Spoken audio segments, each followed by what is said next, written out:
Hi friends, मैं वहीदा और welcome to my channel Waheeda Bilimoria. Friends, हम आज अपना जो सफर है क्लास 7 के चैप्टर लाइंस और एंगल्स को आगे बढ़ाने वाले हैं। इसमें हमने अभी तक जो देखा है, अब जो और उसके बाद अब जो देखने वाले हैं, इन दो में शायद कोई कनेक्शन नहीं है, लेकिन यकीन मानिए फ्रेंड्स कि अब जो करने वाले हैं एक्सरसाइज 5.2, ये हमें क्लास 10 तक तो जरूर काम आएगा और उसके बाद 11-12 अगर आप साइंस सेक्शन लेते हैं तो जरूर काम आएगा। ये जो कंसेप्ट है ये पैरेलल लाइंस के बारे में है और पैरेलल लाइंस के बीच से जो ट्रांसवर्सल गुजरता है वो किस प्रकार के एंगल्स बनाता है, जैसे कॉरेस्पॉन्डिंग एंगल्स, ऑल्टरनेट एंगल्स। ये एंगल्स की सिमिलैरिटी या इनकी इक्वालिटी की बात करता है। तो फ्रेंड्स, ये बहुत ही इंटरेस्टिंग और बहुत ही इंपॉर्टेंट कंसेप्ट है। मैं ट्राई करूंगी कि वीडियो को मैं एक पार्ट में रखूं, लेकिन अगर ना हो पाया तो प्लीज आप मेरे साथ बेयर कीजिए और मैं वीडियो को 2 पार्ट में पब्लिश करूंगी, तो आप उन्हें फिर मर्ज करके देख सकते हैं। तो आइए शुरू करते हैं हमारा सफर एक्सरसाइज 5.2 से, और इसके साथ ही एक्सरसाइज का जो खत्म होना है उसी के साथ ये चैप्टर भी वहीं पे खत्म होगा। तो चलिए शुरू करते हैं। वेलकम फ्रेंड्स, आज हम जो है हमारा सफर part 2 of the lesson lines and angles से करेंगे। पार्ट 2 में आपको कुछ नए concepts, intersecting lines, parallel lines के बारे में बताए गए हैं। तो फ्रेंड्स, पहला कंसेप्ट जो है वो है इंटरसेक्टिंग लाइंस। हम किसे कहेंगे इंटरसेक्टिंग लाइंस? इंटरसेक्टिंग लाइंस यानी एक लाइन जब भी किसी दूसरी लाइन को इस तरह से एक पॉइंट में कट करे या मीट करे तो उसे हम कहेंगे इंटरसेक्टिंग लाइंस। ये लाइंस इस तरह हो सकती है, ये लाइन एल है, ये लाइन एम है, ये लाइन इस तरह हो सकती है, ये लाइन एल और एम, या फिर ये लाइन इस तरह हो सकती है। सो ये जो है ये हमारे इंटरसेक्टिंग लाइंस है। अब अगर ट्रांसवर्सल की बात करते हैं तो ट्रांसवर्सल क्या है फ्रेंड्स? ट्रांसवर्सल जब दो लाइंस, कुछ एक इस तरह की और एक इस तरह की, ये लाइंस पैरेलल नहीं है फ्रेंड्स। अगर आप इसे एक्सटेंड करेंगे तो आप देखेंगे कि अभी नहीं लेकिन फ्यूचर में ये कहीं पे इंटरसेक्ट करेगी। 2 लाइंस हो और उसको इस तरह से एक लाइन उन 2 लाइंस को 2 डिस्टिंक्ट पॉइंट्स में अगर कट करता है तो ये आपका जो है वो है ट्रांसवर्सल।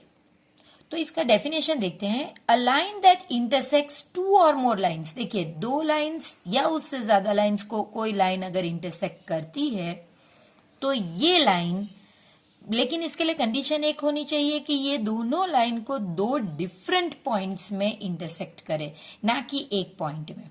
तो ये जो है हमारा ट्रांसवर्सल है। आप अगर कहें कि ये 2 लाइंस है, ये सपोज आपकी 2 इंटरसेक्टिंग लाइंस है और उसमें अगर ये लाइन बीच में से गई तो ये ट्रांसवर्सल नहीं है फ्रेंड्स, क्योंकि ये इन दोनों लाइनों को सिर्फ 1 पॉइंट में कट कर रहा है, इसलिए ये ट्रांसवर्सल नहीं है, जबकि यहां पे ये ट्रांसवर्सल है। इसमें ऐसा भी हो सकता है, जैसे कि ये केस देखिए आप। इस केस में आप देख सकते हैं कि 2 पैरेलल लाइंस है और पैरेलल लाइंस को एक लाइन अगर बीच में कट करती है 2 डिस्टिंक्ट पॉइंट्स में, तो ये हुआ हमारा ट्रांसवर्सल जिसका नाम है P, और ये हमारी 2 पैरेलल लाइंस है, इसलिए मैंने यहां पे लिखा है L is parallel to M। अब अगर ट्रांसवर्सल है तो 5 नई चीज हम सीखने वाले हैं। पहला है कॉरेस्पॉन्डिंग एंगल। कॉरेस्पॉन्डिंग एंगल यानी क्या फ्रेंड्स? कि कॉरेस्पॉन्डिंग एंगल यानी कि वो आपको एक F का फिगर बना के देगा। ये F कैसे भी हो सकता है, ये F ऐसे भी हो सकता है, ये F ऐसे भी हो सकता है, या ये F इस तरह से भी हो सकता है। F का फिगर बना के देगा, जैसे कि ये एंगल और ये एंगल आप देख सकते हैं, ये F बनाया है इसने। तो ये आपके कॉरेस्पॉन्डिंग एंगल्स हुए। तो पहला पैर हमारा, अगर हम नाम दे देते हैं फ्रेंड्स, ये 1 और ये सपोज 5 है, तो एंगल 1 एंड एंगल 5 ये हमारी पहली कॉरेस्पॉन्डिंग पैर होगी। फिर दूसरी कॉरेस्पॉन्डिंग पैर आपकी 2 और 6 होगी, एंगल 2 और एंगल 6। इसके बाद हम कुछ और साइन करते हैं, एक ये और ये होगा। सो इसका नाम हम देते हैं सपोज 3 और 7। So angle 3 and angle 7। और लास्ट में हम कुछ इस तरह से देते हैं, तो वो होगा आपका एंगल, ये आप 4 दे दीजिए और यहां पे आप 8 दे दीजिए, एंगल 4 और एंगल 8। बेसिकली फ्रेंड्स आपको 1 2 3 4 लिखना है। ये मैंने सिर्फ आपके लिए नेमिंग करते टाइम पे 3 4 लिखा क्योंकि हमने इसे पहले लिया था, लेकिन आपको इस तरह से नाम देना है 1 2 3 4 5 6 7 8। तो आप देख सकते हैं कॉरेस्पॉन्डिंग एंगल्स कितनी पेयर्स बनी है आपके पास, 4 पेयर्स बनी है। एक ये और ये 1 और 5, सेकंड 2 और 6, थर्ड 3 और 7 और लास्ट में 4 और 8। तो आप किसी भी तरह से देख लीजिए, ये आपका एफ का फिगर बनाता है, तो ये आपका हो गया कॉरेस्पॉन्डिंग एंगल्स। और कॉरेस्पॉन्डिंग एंगल्स का रूल क्या है कि कॉरेस्पॉन्डिंग एंगल्स आर इक्वल, ये आपका रूल है। कॉरेस्पॉन्डिंग एंगल्स इक्वल है, यानी कि 1 जो है वो 5 के बराबर होगा। तो आप यहां पे अगर 5 लिखते हैं, ये तो पैर जो मैंने बताई थी, लेकिन इसका मतलब ये होगा कि 1 विल बी इक्वल टू 5। इसके बाद ये पहली चीज हमने देखी। इसके बाद हम देखेंगे दूसरी चीज, इंटीरियर एंगल। तो फ्रेंड्स यहां पे भी लाइन पैरेलल एल और एम ही है और एक्स हमारा ट्रांसवर्सल है। तो हम किस तरह से करेंगे फ्रेंड्स कि अब इसमें इंटीरियर एंगल कौन से है, तो देखिए ये जो है ये इंटीरियर एंगल है 1 2, और दूसरे इंटीरियर एंगल अगर आप देखेंगे तो 3 4 आप कर सकते हैं, और वो 3 4 जो है 3 और 4। सो आपके इंटीरियर एंगल्स कितने होंगे, 4। ये पेयर्स नहीं है फ्रेंड, कॉरेस्पॉन्डिंग एंगल्स पेयर में आती है, ये सिंपल एंगल्स है। तो एंगल 1, एंगल 2, एंगल 3 और एंगल 4, ये आपके 4 इंटीरियर एंगल्स होंगे। इसके बाद हम एक्सटीरियर एंगल्स देखते हैं। एक्सटीरियर, इंटीरियर नाम ही बताता है कि वो एंगल्स ट्रांसवर्सल के अंदर होंगे, और एक्सटीरियर का मतलब है वो एंगल्स ट्रांसवर्सल के बाहर होंगे। तो अब एक्सटीरियर एंगल आप देखिए, तो आप ये 1 2 3 और 4, तो ये होंगे एंगल 1, एंगल 2, एंगल 3, एंगल 4, ये आपके बाहर के एंगल्स है, तो ये होंगे आपके एक्सटीरियर एंगल्स। फ्रेंड्स इसमें कोई भी फिगर कनेक्टेड नहीं है, यानी ये अपने आप में एक अलग फिगर है, तो इसमें मैं 1 2 3 4 नाम दे, ये अपने आप में एक अलग फिगर है, इसका और इसका कोई रिलेशन नहीं है। इसके बाद अब हम जो करेंगे ये मिक्सचर है, क्योंकि इसमें इंटीरियर एंगल्स तो है लेकिन ये कुछ एक्स्ट्रा है on the same side of the transversal.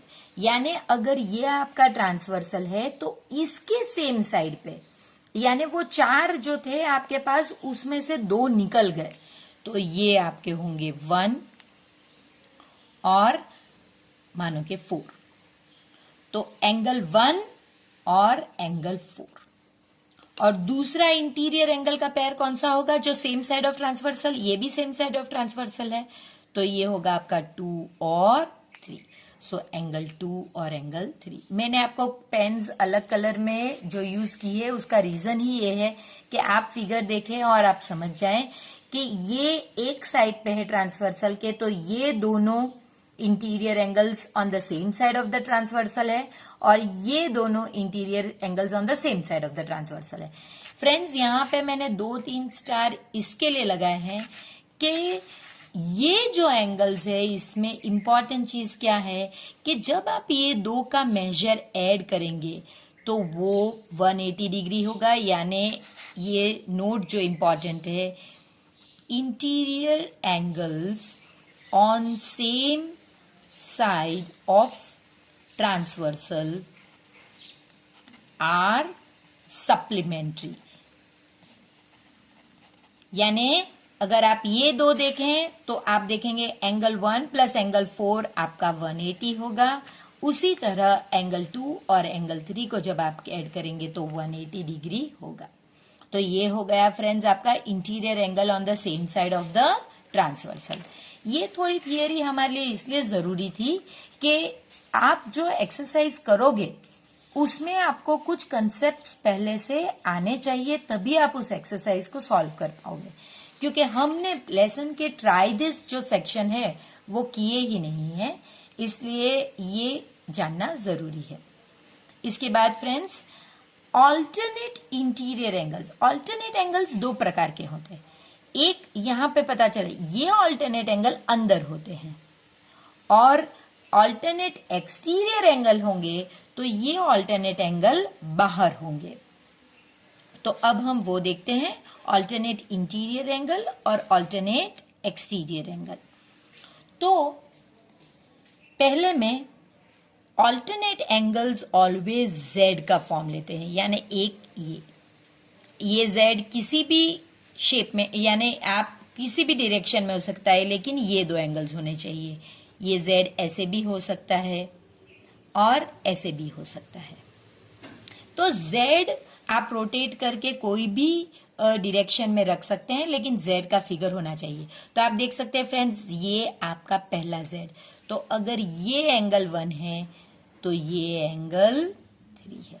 तो 1 और 3 आपके ऑल्टरनेट एंगल्स है। ऑल्टरनेट एंगल्स भी इक्वल होंगे। So angle 1 and angle 3। इसके बाद ये आपका जेड एक और होगा, देखिए ये डायरेक्शन वाला जेड। तो एंगल 2 एंड एंगल 4 ये भी आपका ऑल्टरनेट एंगल्स। तो ऑल्टरनेट एंगल्स की कितनी पेयर होंगी हमारे पास? 2 पेयर्स होंगी। कॉरेस्पॉन्डिंग एंगल्स की हमारे पास 4 पेयर्स होंगी फ्रेंड्स। और ऑल्टरनेट इंटीरियर एंगल हो या फिर ऑल्टरनेट एक्सटीरियर एंगल, उनकी हमारे पास 2 पेयर्स होंगी। और यहां पे सम करते time angle 1 will be equal to angle 3। In the same way angle 2 will be equal to angle 4।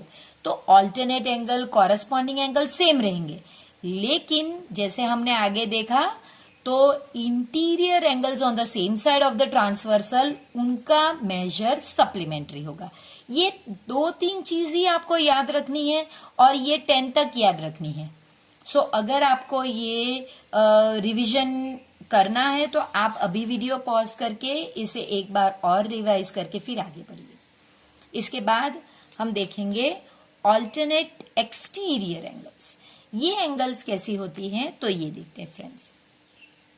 अगर ये 1 है तो ये होगा आपका 7। ये नंबर कोई भी हो सकता है, ये मैंने सिर्फ आपको बताया है कि ये ऑल्टरनेट इंटीरियर एंगल्स है। इसमें जेड ही बन रहा है, लेकिन इनके जेड के बाहर की साइड के एंगल्स आपको लेने हैं। So angle 1 and angle Z, angle 7, इनके बीच में इक्वालिटी अभी आपको इस क्लास में कहीं नहीं गई, इसलिए मैं इसके बीच में इक्वल साइन नहीं लगा रही हूं। इसी तरह एंगल 2 के साथ आप एंगल 8 ले सकते। तो एंगल 2 और एंगल 8। तो आपने 5 थिंग्स लर्न करी।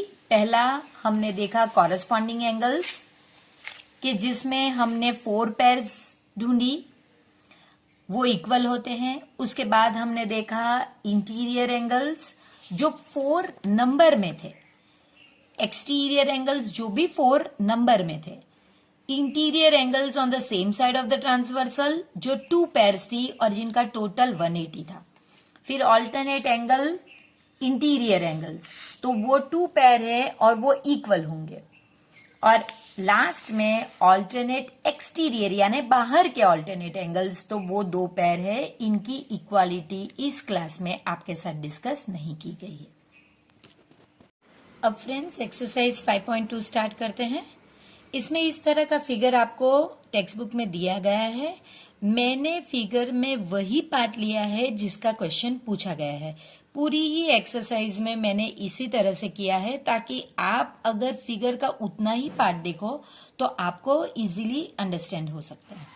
यहाँ पे आपको कहा गया है कि ए इज पैरेलल टू बी। हाँ, तो मेरी ये 2 लाइंस जो है ए और बी वो एक दूसरे को पैरेलल है।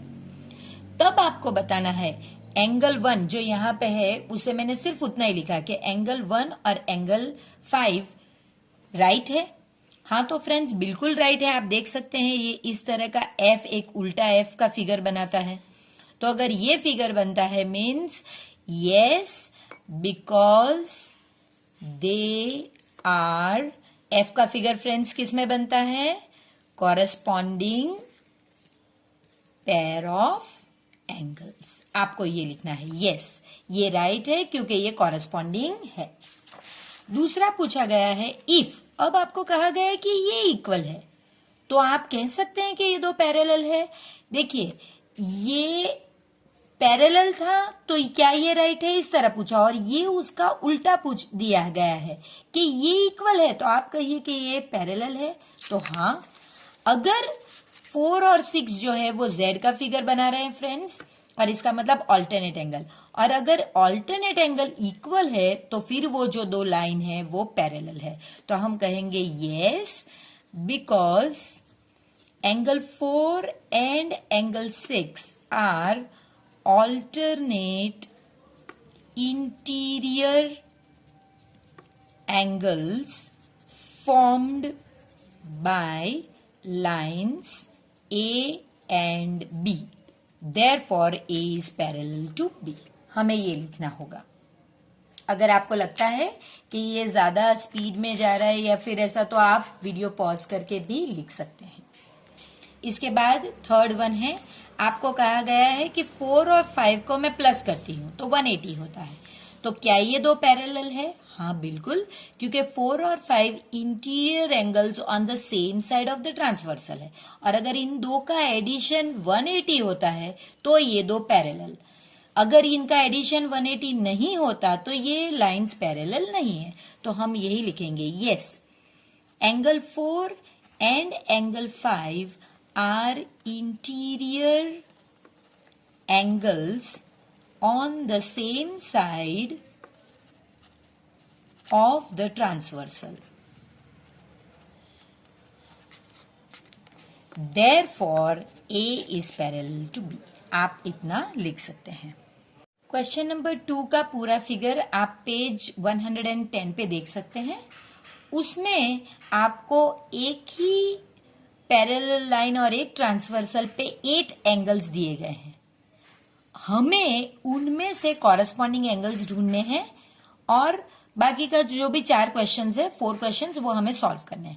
मैंने हर एक के लिए फिगर बनाए हैं, आपको फिगर नहीं बनाने हैं, लेकिन ये आपकी अंडरस्टैंडिंग के लिए है कि ये पेयर्स आई कैसे। तो वही के कॉरेस्पॉन्डिंग एंगल्स है, तो फ्रेंड्स आपको पता होना चाहिए कि आपके पास 4 पेयर्स आएंगी।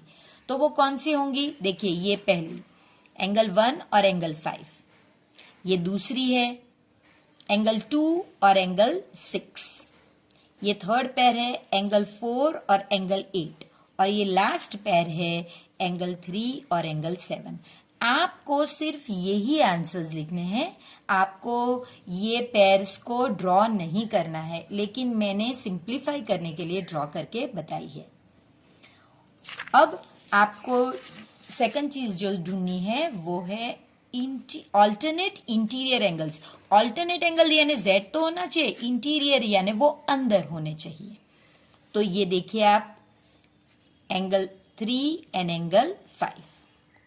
इसके बाद आप देख सकते हैं एंगल 2 और एंगल 8। आप इनमें से हर एक में यही नाम दिया गया है, ए बी और सी, मैंने सब में नाम नहीं दिए हैं, लेकिन ये दो पैरेलल लाइंस हैं और ये ट्रांसवर्सल है, अब हमें पता है। तो आपको ये दो आंसर्स लिखने हैं, लेकिन ये आपकी अंडरस्टैंडिंग के लिए। इसी तरह से थर्ड थिंग जो आपको पूछी गई है वो है पेयर ऑफ इंटीरियर एंगल्स, यानी इंटीरियर एंगल्स अंदर वाले एंगल, लेकिन सेम साइड ऑफ ट्रांसवर्सल, यानी अगर ये ट्रांसवर्सल है, ये ए बी और सी ट्रांसवर्सल है, तो उसके साइड का, तो इस साइड पे आप देख सकते हैं एंगल 3 और एंगल 8, आपको पेयर लिखनी है, वरना आप क्या लिखते हैं angle 3 plus angle 8 is equal to 180, लेकिन ये आपको अभी नहीं लिखना है, सिर्फ पेयर लिखनी है। और यहाँ पे एंगल 2 और एंगल 5। इस क्वेश्चन का लास्ट पार्ट है वर्टिकली ऑपोजिट एंगल। ये इस सेक्शन का एक्सप्लेनेशन नहीं है, ये हमने ऑलरेडी 5.1 में देखी है। वर्टिकली ऑपोजिट एंगल यानी आप इसे भूल जाइए, सिर्फ दो लाइन अगर इंटरसेक्ट होती है तो ये जो ऑपोजिट वाले एंगल्स है ये वर्टिकली ऑपोजिट एंगल, तो आपको यही लिखना है कि एंगल 4 और एंगल 2, एंगल 1 और एंगल 3। आप ये जो नंबर्स हैं मैंने फिगर फ्रॉम पेज 110 लिया है, क्वेश्चन नंबर 2 का जो फिगर है वो लिया है, तो उसी वजह से ये मैंने अपने आप से नंबर नहीं लिखे हैं। तो अब हमारे वर्टिकली ऑपोजिट एंगल जो ऊपर के हैं ये हो गए, तो अब हम नीचे की लाइंस के साथ लेंगे। तो यहाँ पे एंगल 6 और एंगल 8 और यहाँ पे एंगल 5 और एंगल 7। ये अगर आपको आ गया है ये दो क्वेश्चंस, तो इसका मतलब आप corresponding angle, interior angle, alternate angles, ये सब एंगल्स की आपको पूरी तरह जानकारी है। फ्रेंड्स, ये क्वेश्चन नंबर 3 है जो अब हम करने वाले हैं। इसको मैंने थोड़ा ढक के रखा है क्योंकि इसमें फिगर्स बहुत ज्यादा हैं, तो आप देखकर कंफ्यूज ना हो जाएं, इसके लिए। तो ये आपका फिगर दिया गया है और आपको सिर्फ एक मेजर दिया गया है और आपको बाकी के ये सारे मेजर ढूंढने हैं। मैं आपको एक मेथड बता सकती हूँ फ्रेंड्स, ज्यादा से ज्यादा 2 मेथड, लेकिन आप इससे कहीं ज्यादा डिफरेंट टाइप से ये सम कर सकते हैं और आप अपनी मेथड बना सकते हैं। आंसर वही आने चाहिए जो हमने सॉल्व किए, लेकिन आप अगर मैं इंटीरियर एंगल लेती हूं तो आप कोई और एंगल लेकर भी कर सकते हैं। तो चलिए देखते हैं। तो इसके लिए फ्रेंड्स मैंने क्या किया है कि पहला मेरा जो फिगर है वो मैंने ये लिया है। मैं ये 2 को पहले सॉल्व करूंगी, यानी ये मेरे पास है तो मुझे ई पहले मिलेगा। तो आप देख सकते हैं फ्रेंड्स ये तो लीनियर पेयर है, तो बस जो आप फिगर है वो ड्रॉ कीजिए, उतना ही पार्ट ड्रॉ कीजिए और उसके सामने लिखिए कि 125 plus e is equal to 180 because they form linear pair. मैं शॉर्ट फॉर्म में लिख रही हूं तो आप समझ जाएंगे। 125 यानी ये प्लस ये, लीनियर पेयर में क्या करना होता है, दोनों को प्लस करना होता है एंगल्स को, और उनका टोटल 180 है। अब आपको पता है कि 125 को आपको इस तरह शिफ्ट करना है, सो 180 माइनस 125, तो ये हो गया आपका 100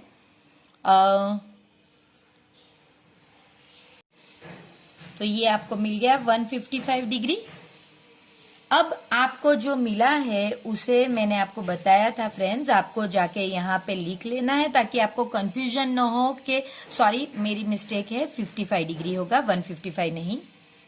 तो आपको पता चल जाए कि भाई इस तरह से अगर मैंने ये मिल गया है तो अब मुझे सिर्फ यही ढूंढना है।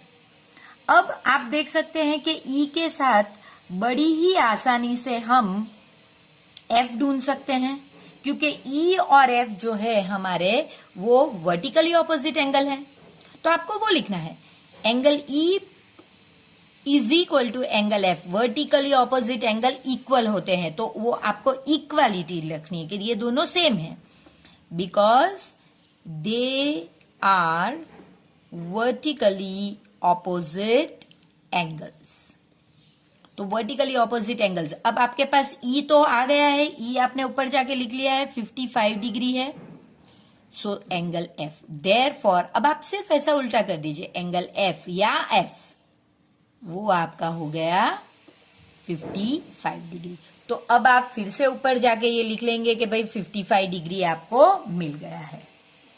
अब इसके बाद आपको F मिल गया है, तो आप चाहें तो F के अगेंस्ट में A ले सकते हैं। ये दोनों F और A, आप Z का फिगर देख सकते हैं, ऑल्टरनेट इंटीरियर एंगल्स हैं।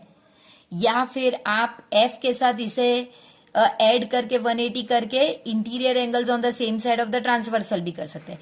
या F की मदद से आप C कॉरस्पॉन्डिंग एंगल्स भी ढूंढ सकते हैं। मैंने कॉरस्पॉन्डिंग एंगल्स का ही कंसेप्ट लिया है, लेकिन मैंने ये और ये लिया है, तो वो फिगर अब फ्रेंड्स नीचे है।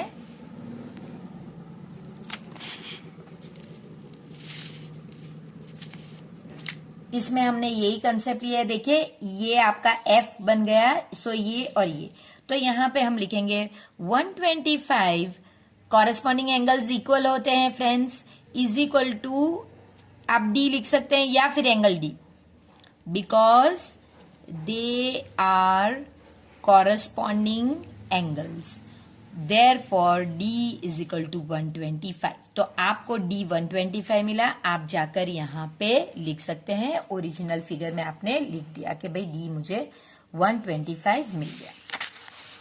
अब आपके पास है, मैंने जो आपको बोला था कि आप F के साथ A भी ले सकते हैं। देखिए ये दोनों Z फिगर बना रहे हैं, यानी ऑल्टरनेट एंगल्स भी इक्वल होते हैं, तो आपको वो लिखना है। F is equal to A because they are alternate interior angles। ये रीजन आपको सबके लिखने हैं फ्रेंड्स, तभी ये आंसर माना जाएगा। अब F आप ऊपर लिख चुके हैं ऑलरेडी, 55 है, आपको सिर्फ इसे उलट करना है। therefore A is equal to 55 degree. आपको A का मेजर भी मिल गया 55 डिग्री। तो आप अब ओरिजिनल सम में देख सकते हैं, आपके पास ये मेजर आ गया है। अब ये दो ही बाकी हैं, तो हम अब कुछ नया ट्राई करेंगे, और इसके लिए हम D और B को वर्टिकली ऑपोजिट एंगल से सॉल्व करेंगे। देखिए उसके बाद जो था, उसके बाद अब ये फिगर है, आप कंफ्यूज ना हो इसलिए। तो अब आप लिखेंगे D is equal to B because they are vertically opposite angles। तो 125 is equal to B, therefore B is equal to 125। अब आपको B भी मिल गया है, तो आपको वो जाके यहाँ पे लिख लेना है। और last but not the least, अब आप A के वजह से C ढूंढ सकते हैं, या फिर आप B और C को लीनियर पेयर के तौर पे बता सकते हैं, लेकिन मैंने A और C लेकर वर्टिकली ऑपोजिट एंगल्स, यानी यही कंसेप्ट आगे चलाया है। A is equal to C because they are vertically opposite angles, therefore 55 is equal to C, therefore C is equal to 55। Friends मुझे ये नॉइज के लिए माफ कीजिएगा, ये सम के बाद ये नहीं होगा। इस तरह से फ्रेंड्स हमको सारे ही एंगल्स मिल गए, और इस तरह से हमने सम सॉल्व किया है। अगर मैं आपको पहले बताती कि मैंने इस तरह से डिफरेंट फिगर्स ड्रॉ किए तो आप कंफ्यूज हो जाते, आप सोचते बहुत डिफिकल्ट सम है, लेकिन बिल्कुल नहीं। आप एक एक फिगर एट अ टाइम करते जाइए, और फिर उस टाइप का फिगर आप ड्रॉ कीजिए, ताकि आपको पता चल जाए कि ये फिगर से तो ये बनता है, और इस तरह से ये सम होगा। आई होप फ्रेंड्स आपने इस वीडियो को एंजॉय किया होगा। आपके सारे ही डाउट्स लाइंस और एंगल्स के बारे में क्लियर हो चुके होंगे, और अगर हाँ तो प्लीज चैनल को सब्सक्राइब कीजिए, इस वीडियो को लाइक कीजिए और अपने फ्रेंड्स के साथ इसे शेयर कीजिए। तो फिर मिलते हैं हमारे नए चैप्टर में।